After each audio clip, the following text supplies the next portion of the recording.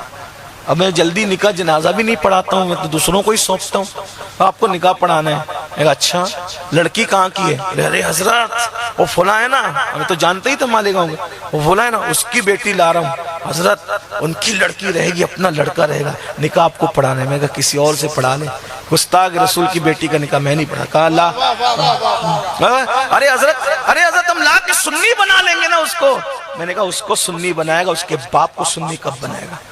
اگر تیرا پوتا ہوگا تو اس گستاخ رسول کا نواسا ہوگا، وہ گستاخ رسول مرے گا تو بول تیرا پوتا گستاخ کا جنازہ پڑھنے جائے گا کہ نہیں جائے گا؟ وہ گستاخ رسول بیمار پڑے گا، تیرا بیٹا اس کو دیکھنے جائے گا کہ نہیں جائے گا؟ اگر تو اس کو تیری بہو کو سنی بھی بنا لے تو بول وہ گستاخ رسول مرے گا تو اس کے باپ کے جنازے میں بیٹی جائے گی کہ نہیں جائے گی؟ تو جو گستاخ کے جنازے میں جائے وہ سنی کیسے رہ جائے گی؟ میں نے نہیں پڑھانا، جائیے کسی اور سے پڑھا لیجیے۔ ہاں، اور الحمد اللہ کا شکر ہے، میں آپ کو اس لیے کوئی ڈینگے مارنے کے لیے نہیں کہہ رہا ہوں، جا کے دیکھ لیجیے، آپ کو پتہ چلے گا کہ یہ نہ سب کے آتا ہے نہ سب کا نکاح پڑھاتا۔ میں پہلے پوچھتا ہوں بتاؤ کس کی بیٹی لا رہے ہو، لڑکا کون سا ہوگا؟ ایسے نہیں آتے نکاح کے اندر، اور اگر آ جائے پتہ چل جائے ہم نہیں پڑھاتے۔ اور آپ کو بھی کہتا ہوں پرواہ مت کرو، ہمارا رزاق صرف اللہ ہے، ہمارا قاسم نعمت اللہ کا رسول ہے۔ حق کہو گے حق تک پہنچو گے۔ حسینیت شربت اور کھچڑے کا نام نہیں، حسینیت حقانیت پہ ڈٹنے کا نام ہے۔ یزید امام حسین کے ہاتھ بھی چومتا، پیر بھی چومتا، نذرانے بھی دیتا، لیکن امام حسین نے کہا مجھے نذرانے اور ہاتھ پیر چموانے سے دلچسپی نہیں ہے، مجھے شریعت بچانے سے دلچسپی۔ اور یہی زندگی جیو گے تو حسینی رہو گے، ورنہ یزید میں اور تم میں کوئی فرق نہیں رہ جائے گا۔ شرم نہیں آتی؟ اپنی بیٹیاں گستاخوں کے حوالے کرتے ہو، ان کی بیٹیاں اپنے کر لاتے ہو۔ کیا تم نے نہیں سنا شفا شریف میں قاضی ایاز نے لکھا؟ کیا لکھا؟ کہ ایک شخص مر رہا تھا، اس کی زبان پہ کلمہ نہیں آ رہا تھا، تو لوگوں نے کہا اور تو کلمہ کیوں نہیں پڑھتا؟ تو اس نے کہا میں ابو بکر اور عمر کے گستاخوں کے ساتھ بیٹھتا تھا، گستاخی نہیں کرتا تھا، گستاخوں کے ساتھ بیٹھتا تھا، اس لیے میری زبان پہ کلمہ نہیں آ رہا ہے۔ ارے جو صدیق اکبر اور فاروق اعظم کے گستاخوں کے ساتھ بیٹھے، مرتے وقت تو اس کی زبان پہ کلمہ نہیں آتا۔ جو رسول اللہ کے گستاخوں سے رشتہ داریاں کرے، مرتے وقت تو اس کی زبان پہ کلمہ کیسے آ سکتا ہے؟ مرنا ہے، اپنی بیٹیاں غریبوں کے گھر دو لیکن نبی کے وفاداروں کے گھر دو۔ غریبی امیری تو لگی رہتی ہے، وفادار دیکھو۔ تو بات طول پکڑ گئی۔ عرض کر رہا تھا کہ سعید بن مسیب اپنے دو شاگردوں کو لے کر اس شاگرد کے گھر پہنچے، دروازے پہ دستک دی، اور دروازے پہ دستک دینے جب دروازہ کھلا تو شاگرد نے دیکھا کہ میرے استاد سعید بن مسیب کھڑے ہیں۔ وہ دیکھ کے بے ہوش ہو گیا، اتنا بڑا عالم میرے گھر آیا۔ ان کو چھیٹے دیے ہوش آیا، کہا حضرت یقین نہیں آتا آپ میرے گھر آئیں گے، سعید بن مسیب مولا علی کا شاگرد، مولا علی کا مرید، میرا استاد میرے گھر آیا۔ کہاں تیرے گھر آیا؟ تیری بیوی انتقال کر گئی نا؟ کہا ہاں۔ شادی نہیں کرے گا؟ کہا دیکھ رہے میرے گھر کی غربت، مجھے کون بیٹی دے گا؟ کہا میں اپنی بیٹی دینے آیا ہوں تجھے۔ بادشاہ نے مانگا اس کو نہیں دیا، نیک عالم کو خود سے کہا تیرے اپنی بیٹی تجھے دینے آیا ہوں، قبول ہے؟ جی اگر آپ بیٹی دے تو پھر کیا بات ہے۔ دو گواہ لائے، وہی کھڑے کھڑے فوراً نکاح کیا، اور نکاح کرنے کے بعد بیٹی کو وہیں پہنچا دیا، گھر چلے گئے۔ اب انہوں نے سوچا اتنی خوبصورت نیک عالمہ بیٹی، اب میں ان کو گھر میں رکھوں گا تو محلے کے اندر کوئی مسئلہ نہ ہو جائے۔ یہ خوشی میں چھت پہ چڑھ گئے، کہا محلے کے لوگوں دیکھو، سعید ابن مسیب نے اپنی بیٹی کا نکاح میرے ساتھ کر دیا، اب کوئی عورت میرے ساتھ دیکھنا تو شک نہیں کرنا۔ سب لوگوں نے کہا تو سعید کا داماد بن گیا؟ ہاں۔ کس وجہ سے؟ وہ تو بادشاہ بیٹی مانگ رہا تھا نہیں دیا، تجھے دے دیا اتنے جھوپڑے میں مٹی کے۔ کہاں؟ میرا تقوی دیکھ کر، میری شرافت دیکھ، میری پرہیزگاری دیکھ کر۔ اب ایک دو دن شادی کی مصروفیت میں رہے، اب غور کرنا بہنوں کی توجہ، دو چار دن شادی کی مصروفیت ختم ہوئی، بیوی سے جب زندگی کے معمولات، زندگی معمول پہ آ گئی تو بیوی تیار ہو گیا، اچھا میں چلتا ہوں۔ بیوی نے کہا کہاں جا رہے ہو؟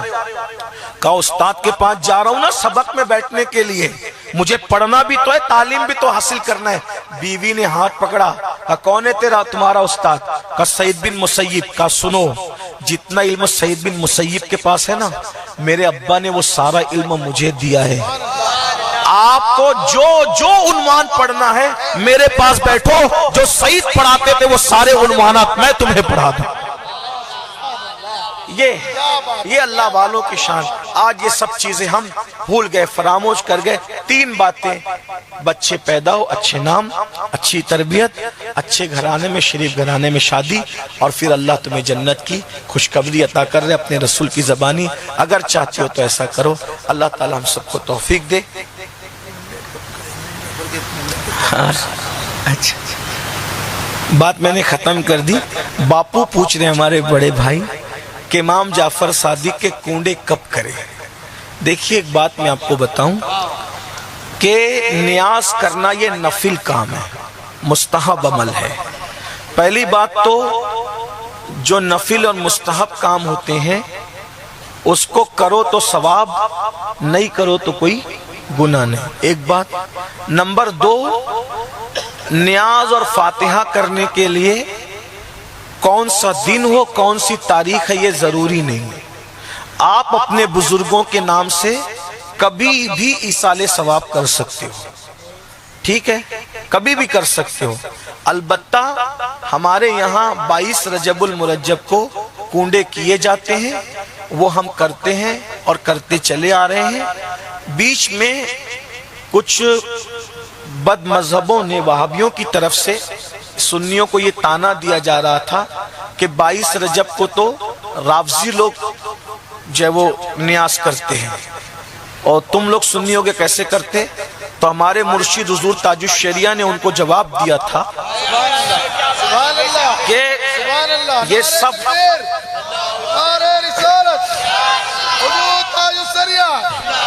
ہمارے مرشد حضور تاج الشریعہ نے جواب دیا تھا کہ یہ سب سازشیں ہیں بند کرانے کی، اور نیاز 22 کو بھی کر سکتے ہیں، جب چاہے کر سکتے ہیں۔ البتہ یہ لوگ کہتے ہیں کہ اس دن رافضی کرتے ہیں، رافضی کبھی نیاز نہیں کرتا، پہلی بات تو کبھی وہ نیاز نہیں کرتا، ٹھیک ہے۔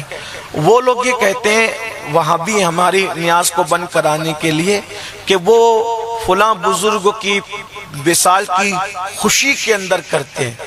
میں نے کہا انما الاعمال بالنیات، اگر وہ کسی بزرگ کی وصال کی خوشی میں کرتے ہیں تو یہ وہ جانے، ہم تو امام جعفر صادق کے ایصال ثواب کے لیے کرتے ہیں۔ البتہ رافضیوں سے ہم فرق کرنا چاہیں تو اتنا کر لیں کہ امام جعفر صادق کی جہاں نیاز ہو وہیں پر ہم صحابہ کرام خلفائے راشدین کو بھی ایصال ثواب کر لیں۔ رافضی تو کبھی خلفائے راشدین کو ایصال ثواب کرتا ہی نہیں، اور ہم لوگ تو پہلے خلفائے راشدین اور صحابہ کو ایصال ثواب کرتے ہیں، تو اس لیے 22 کو کرنے میں کوئی حرج نہیں ہے۔ اور یہ صرف ایک کا ہتھ کنڈا ہے بد مذہبوں کا۔ کہتے ہیں ربیع الاول میں ایک دن ہمارے یہاں کہہ رہے تھے وہ تو 9 کو ہوئے تھے، وہ تو 6 کو ہوئے تھے، وہ تو 2 کو پیدا ہوئے تھے، اور میں نے کہا اچھا ٹھیک ہے، وہ بند کرانے کا ان کا ڈھنگ ہے، شک پیدا کرنا۔ 2 کو ہوئے تھے، 9 کو ہوئے تھے، 8 کو ہوئے تھے۔ میں نے کہا کلمہ تم بھی پڑھتے ہو نا مولویو، شرم کرو۔ اگر تمہارے نزدیک 2 کو ولادت ہوئی تو تم 2 کو میلاد النبی مناؤ، ہمارے نزدیک 12 کو بھی، ہم 12 کو منا لیتے ہیں۔ تو یہ ہمیں کہتے ہیں 22 کو نہ کرو۔ میں نے کہا ٹھیک ہے 22 کو ہم کر لیتے ہیں، جس دن تمہیں کرنا ہے تم کر لو، تمہیں کرنا تو ہے نہیں، تم زبردستی شک پیدا کرتے ہو، ہے نا۔ تو اس لیے ان وہابیہ دیابنا کے چنگل میں آنے کی ضرورت نہیں ہے۔ ہمارے بزرگ لوگ خوب جانتے تھے، اور ہمارے تاج الشریعہ نے تو ہمیں 22 کو کرنے کی اجازت دی ہے۔ اتنا بڑا مفتی قاضی القضات فی الہند، جب انہوں نے جواب دیا کہ کر سکتے ہیں تو کر سکتے ہیں، الحمدللہ۔ ہم اپنے بزرگوں کے پیچھے ہیں۔ تیرے غلاموں کا نقش قدم ہے راہ خدا، وہ کیا بہک سکے جو یہ سراغ لے کے چلے۔ جنا بنے گی محبان 4 یار کی کب، جو اپنے سینوں میں یہ 4 باغ لے کے چلے۔ گفتگو کے درمیان اگر کوئی غلطی ہو تو اللہ تعالیٰ معاف فرمائے۔ استغفر اللہ ربی من کل ذنب واتوب الیہ وما علینا الا البلاغ۔